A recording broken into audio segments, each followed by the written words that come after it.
Welcome back to Content Hefe, your go-to podcast for everything digital content and content marketing. I'm Studio Steve, your host, and today we are exploring the world of video podcasting. If you caught our last episode, you know that we delved into the question to video or not to video. But in this episode, we're taking it a step further. We're talking about how to actually get started video podcasting. This episode is packed with practical advice and insider tips from the pros. Joining us is seasoned video podcaster and wizard behind the lens, Veronica from Pod Sound School. She has been through the trenches with clients, helping them to start their own video podcasts, and she's here to share her coaching and her experience with us. So grab your notepads and let's start making your video podcast a hit.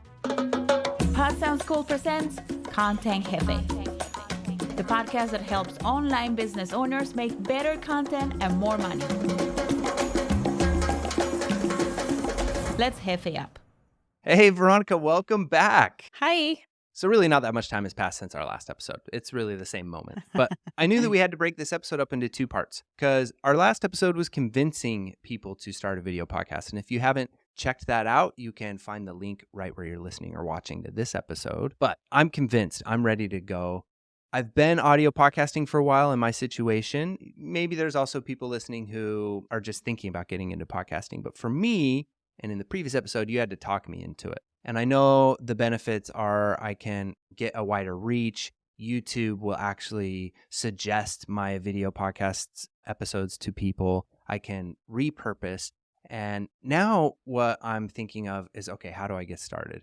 How much is this going to cost me? What really goes into it? What are some tips and tricks? So let's start there. What's the easiest way to get started budget-wise? And what am I really going to need gear-wise, equipment-wise to actually get started video podcasting? I already have a microphone and I already have an audio setup that's pretty good. A very good question, by the way. I think that when we are going to start making content, there's a lot of videos and a lot of information out there that making content on the cheap or making a podcast or record a podcast for free or all of this for free and cheap, for free and cheap. But when you get into the weeds of creating content, then you realize that you are going to need a budget for this if you are serious about making good content and making your content on a regular basis. The way that I would start if I had a limited budget, but you will need a budget for it, I would start with a USB microphone. Like you said, you already have a microphone. Maybe you have a USB microphone, or maybe you have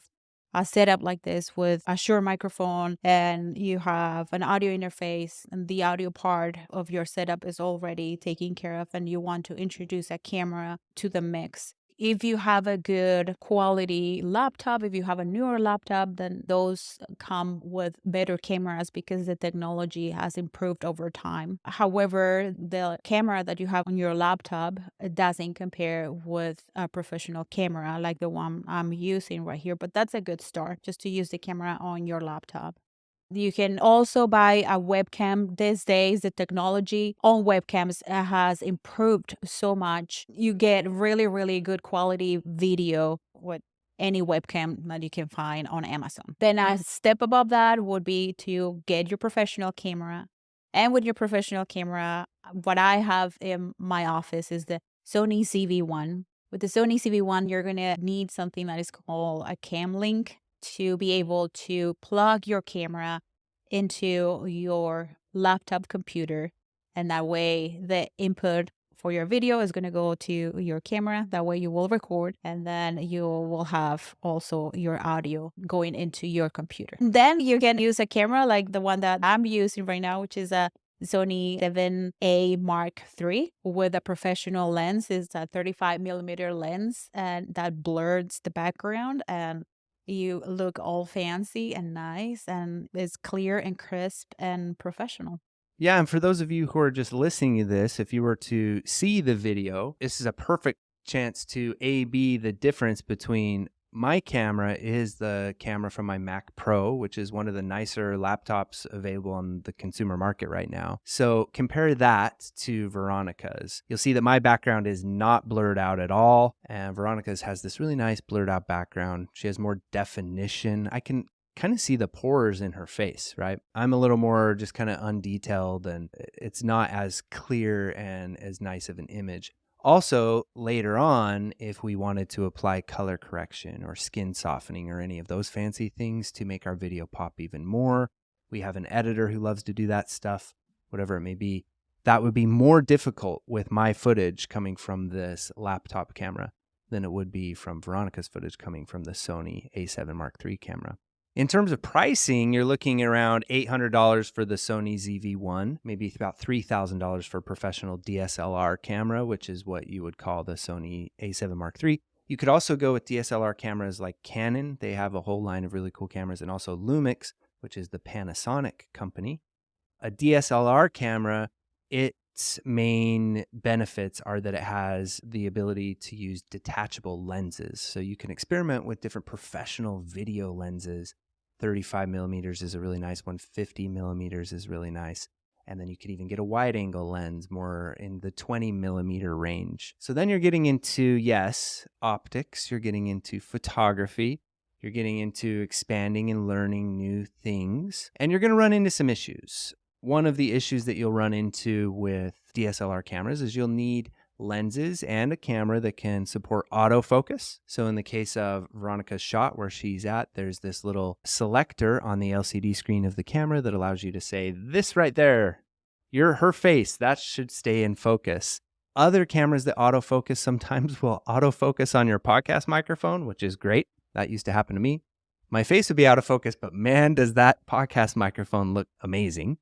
So there's those kind of things that you'll have to learn. So I guess you could say for cameras, you're going to need a grand, $1,000 right now to really get started in the playing around in the prosumer range. And then if you want to start getting into professional, actually to say that I only need maybe $5,000 after the lenses and the camera and the attachments and all that, to say that that's professional might seem like, ouch, that hurts. But if there's never really been a time in history before where we could have professional 4K crystal clear video, consumers can own that equipment for $5,000. A comparable camera, 10 years ago would be $200,000. Even though it is a budgetary thing, I think it's something you can work up to. And you can use a web camera you can get for $100. The Logitech cams also have some 4K versions now that you can get for like $170. Great place to start. You already have the microphone in the bag.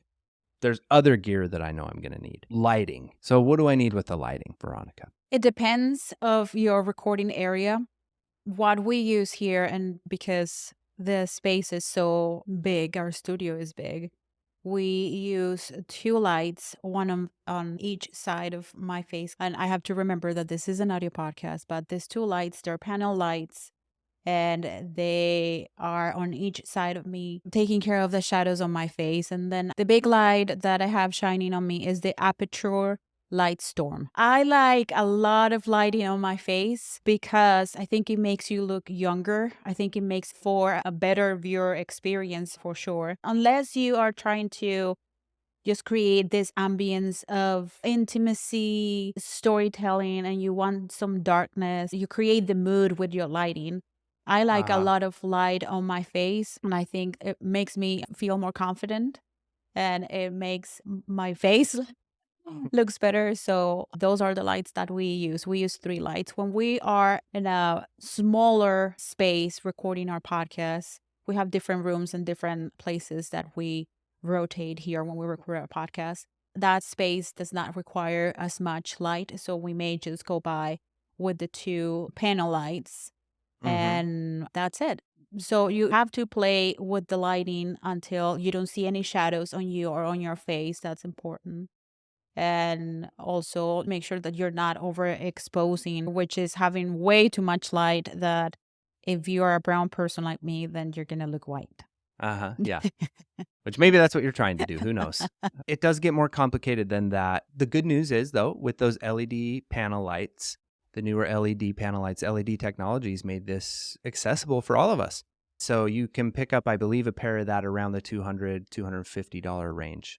But then we also use soft boxes that come with those. I think those are an extra $150, $100. So you're looking at $300 or $400, we could say, minimal in good lighting. There's a step below that where you could use a ring light. Ring lights are great. They use them in the makeup industry and the beauty fashion industry all the time. They completely remove the shadows from your face and really make you look youthful, but they do also add a little ring of Mhm. light in your eyeballs, and some people don't like the way that looks. Those are very affordable, all sorts of different versions. They have some that clip on your computer. I'm sure you've seen them all over the place because when we were all forced into a remote world, those kind of products have been now developed and made more affordable for all of us to do remote recording. Yeah, I forgot to mention that the little ring light. So I bought a desk ring light and I put that ring light behind my laptop computer. And it's a ring light, but it's also cell phone holder. And I attach my Sony camera, the ZV-1 there, and it's this cute little setup with a Mhm. USB microphone and the ring light. And I don't mind having the ring on my eyes. Does it bother me to have the ring on my eyes or being in the dark and looking older than I am? And I choose having the ring on my eyes. I bought it on Amazon. I paid like $60 for it and it does its job and I love it. And that's the one that I use when I do Instagram lives or do Instagram stories. I put my phone there and so you can use it with your camera and with your phone and Mhm. you can start with that. Would you then advise for us to start at a more budget level like that and then work our way up to the big higher level video production? Do you think that's a better idea for most people? Whatever makes you feel comfortable. I'm one of those that I like to spend a lot of money on things. So Yeah, and you like to if have the nice if things, and I like to have the nice things and you like your brand to be represented with and nice things. yes, and I like to look amazing on video and whatever I can buy to make me look good to boost my confidence so I can make better content, then I will buy it definitely. If you have the budget for it, but you don't know what to buy, you have no idea, you don't have information or you don't have any training regarding cameras or lenses, before you make the investment, make sure that you do your research, that you reach out to somebody who is more informed about cameras and lenses and I can guide you into buying something that you're going to be happy with and maybe give you some training regarding your camera. Mhm. If you have the money and you already know about cameras, go ahead, go for it. You're not going to regret it. It's a piece of equipment that is going to pay for itself with the quality, the content that you will be making. You will be very happy with it. If you don't have the budget for it, then you can start, like I said, with the camera on your laptop, or you can start with a webcam and go up from there. You don't want to be risky and just put all the money on your credit card, then just start small with the ring light. I'm going to link all of the equipment that we're talking about, all the gear in the description or in the show notes for this episode. Go there and just do your research and buy the thing that fits your budget and also that is going to make you feel confident when you're making the content. Because sometimes we want to go cheap and then we buy the cheap stuff and then we install it and then we don't look good and we're not happy. And so it's about finding the balance between, okay, I don't want to spend too much money, but at the same time, I want to look good on camera. I want a good piece of equipment that is going to enhance my beautiful features. Mm. So finding the balance that way and be well informed before you make the purchase. I like that a lot. So, with that, to summarize with my takeaways and put them into maybe my own suggestions. First, the budget route is a great place to start. Webcams, experiment with webcams. And then, second, as you get into the more professional route, make sure that you're getting some feedback, that you're comparing a few different items. Don't just buy the first camera that the first YouTuber tells you to buy. Make sure that you just get a little feedback from somebody you trust or from the way that somebody's video looks and if Mm-hmm. you like the way their video looks. So second, to summarize, quickly just to go over what you see if you're watching this when you look at Veronica's camera, is you're looking at 3 lights, one rather large LED light and then 2 other LED panels. She has a backdrop where there's a light in the backdrop. Actually, the light bulb that is in the lamp behind her is, I believe, also an aperture, if I'm not mistaken. Mm-hmm. I can't remember the model number, but we can leave that in there as well. There's these really cool LED light bulbs you can get that will replace any light bulb. So if you have lights overhead, or if you have a lamp maybe that you want to have in the background, that's a great touch for your backdrop. Put one of these lights in there and it will actually be at the 5600 K or the 5600 Kelvin, they call it, which is just light temperature speak. But it is important to make sure that when you're using lights on your face, for somebody who doesn't know anything about lighting, you know how when you go to a hardware store and you're buying light bulbs, you have a choice between daylight or warm, and one of them is more yellow looking and one of them is more blue looking. Well, the blue looking one is daylight, and that's typically what most content creators are after. We're using that, and it's 5600 or 5600 Kelvin. And they have light bulbs that you can get in that color temperature, so you can outfit any existing lights you have in your space and then get some LED panels, and then all of the light that's in your room is the same color temperature. That's going to look really nice, because sometimes we have a little sunlight coming in through the window that hits the left side of our face, and then we have this warm orange light that's hitting the right side of our face, and we look kind of weird, and the camera doesn't know how to fix it, and there's nothing a video editor can do to fix it. So that's an important tip there, is to control your color temperature with your lighting. And that seems a little more advanced, but it's really not. And when you're looking at Veronica, she has color controlled lights everywhere. So even the light we see in the background is at the 5600, and the lights on her face are at that 5600.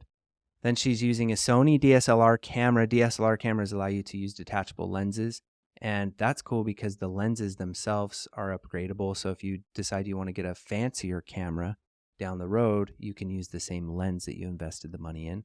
These lenses range anywhere from a few $100s all the way up to a couple $1,000s for good, highest quality professional lenses. But they will always be able to outperform the lenses that we're seeing on our phones just because of their size, because of the size alone of these things allows for this real relationship of these pieces of glass that move around on each other to blur out that background. The good news with DSLR cameras that I want to mention, and also with the sort of point and shoot cameras like the Sony ZV-1, is that they all have... Hey, I wanted to interrupt this episode to give a huge shout out to Stacey Engelder. She is one of our Podcast Edit Lab editors, and she edited this amazing episode that you're listening to or watching. If you want to learn more about working with her and getting some amazing editing done on your projects, you can visit our website, podsoundschool.com, and you'll find a list of our certified editors there. Okay, back to the episode, is that they all have automatic features. And all of them have an auto mode. And for the most part, as content creators, especially for solo creators, it's going to be better for us to just set the camera in the auto mode, set it in autofocus, and hope that it works. Now, that can be difficult because it will sometimes change its color temperature. And earlier in this episode, Veronica mentioned exposure. And it was like, there's too much light on my face. And I wanted to just say, yes, but it's more complicated than that. It's not just the light that's on your face. In fact, you could have baseball stadium lights on your face, and it wouldn't matter if the exposure in the camera wasn't set to the right place. So it's what the camera is set to, the advanced settings in the camera. And that has to do with a few things we don't need to get into in this episode.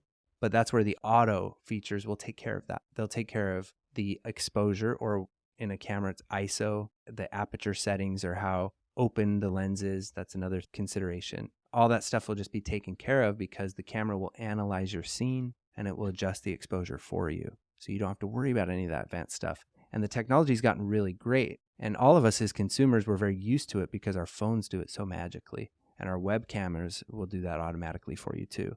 And the cameras on our laptop are doing that automatically too. But professionals don't like that. Professionals do not like the auto features because they want to have specific control over the manual settings.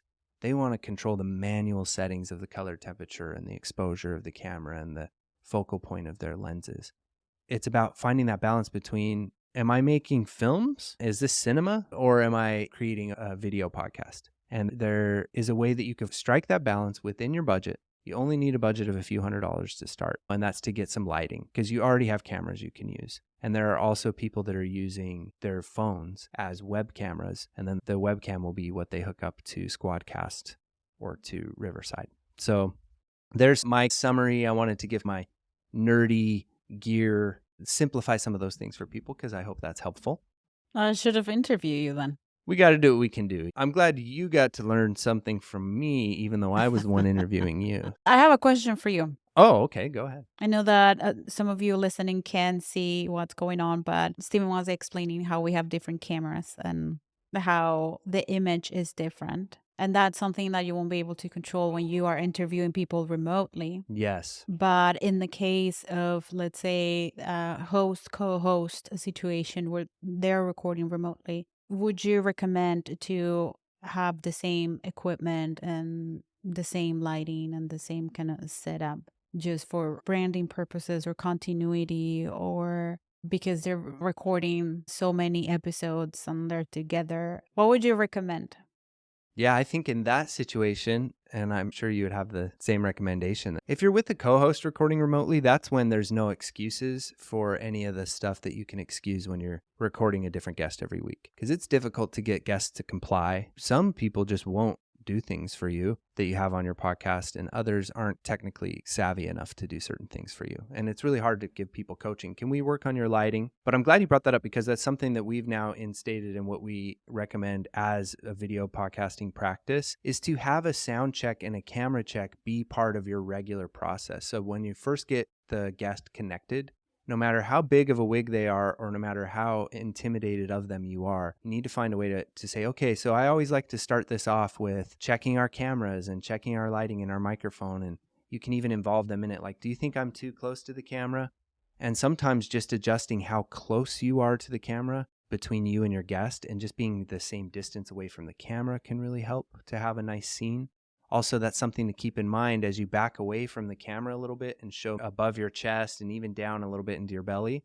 They call it the cowboy shot. That's going to give your editor more options of where they can cut into for vertical videos. So you want to leave some space and actually get some more of your body in your shots, so you're not just this giant head on the screen. Because if you're a giant head on a 16:9 horizontal frame that we're used to seeing, and then somebody tries to cut that up to make a vertical video for TikTok, you're going to be a nose. It's going to be a video of a nariz. That will go viral.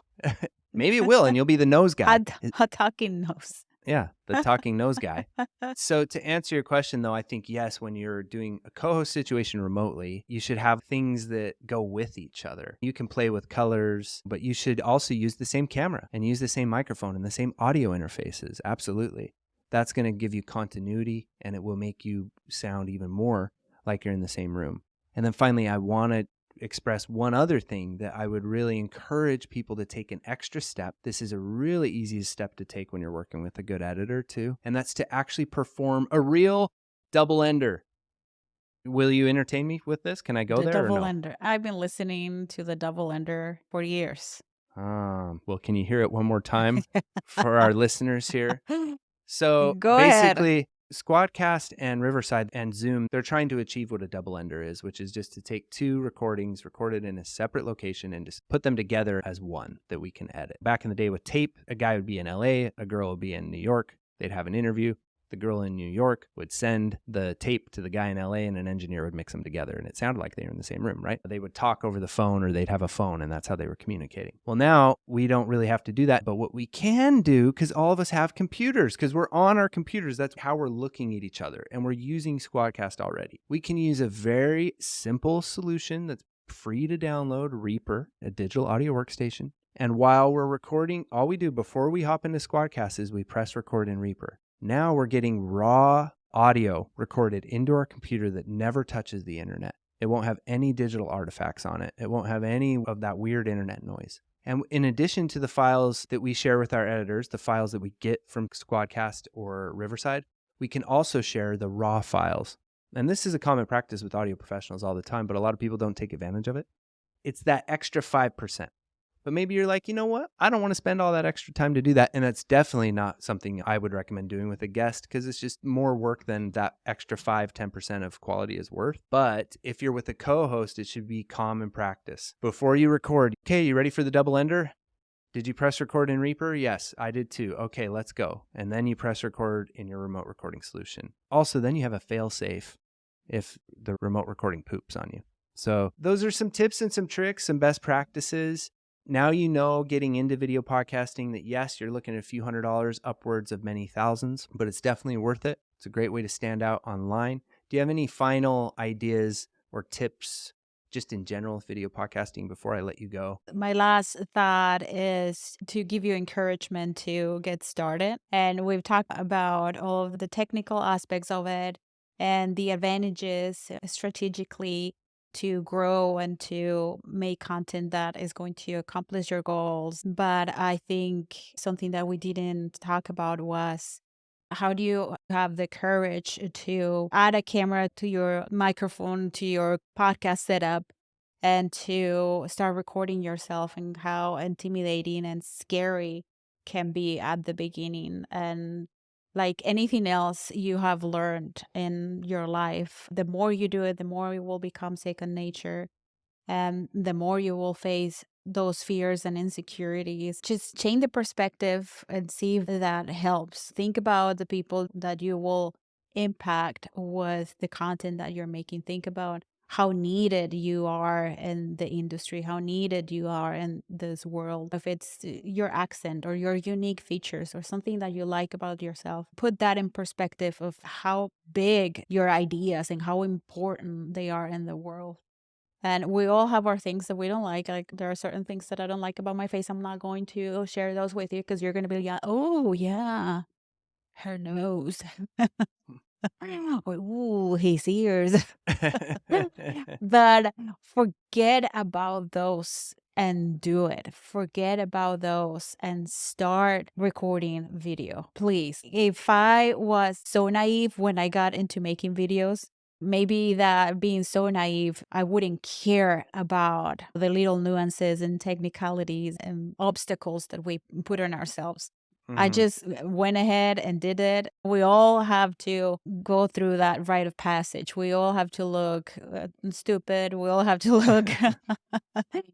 Well, there's no way that you can skip the beginner stage. You can't. Yeah, and there's also this timing. Everything you look back on, you've done a year or two, you're gonna look stupid too. You're gonna be Yeah, like, "Oh, well, look how dumb I everything. was," as you change and as you grow. So I love that. That's good advice. Just get started, and you see people in your industry, whoever it is that you admire, that you follow, and you're like, man, I'm not like that person.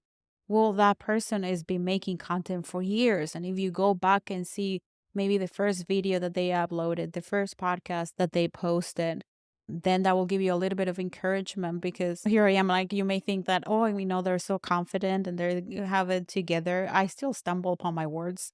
I still struggle. I putting sentences together. We don't have it perfect. We were very sloppy and unprepared and insecure when we started. So just do it. Do Yeah. it, and we're here to support you.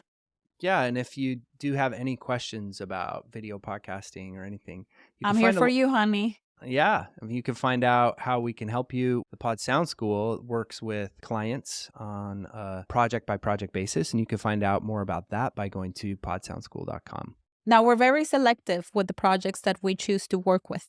We Very only take a selective few indeed. projects throughout the year because we Yes. pour ourselves into those. We take those projects as if they're ours. And with that, thank you so much, Veronica, for joining me today for part 2 of this amazing video podcasting series. It's been a pleasure. Yes. And if you didn't catch the first video or episode, go listen or watch it now.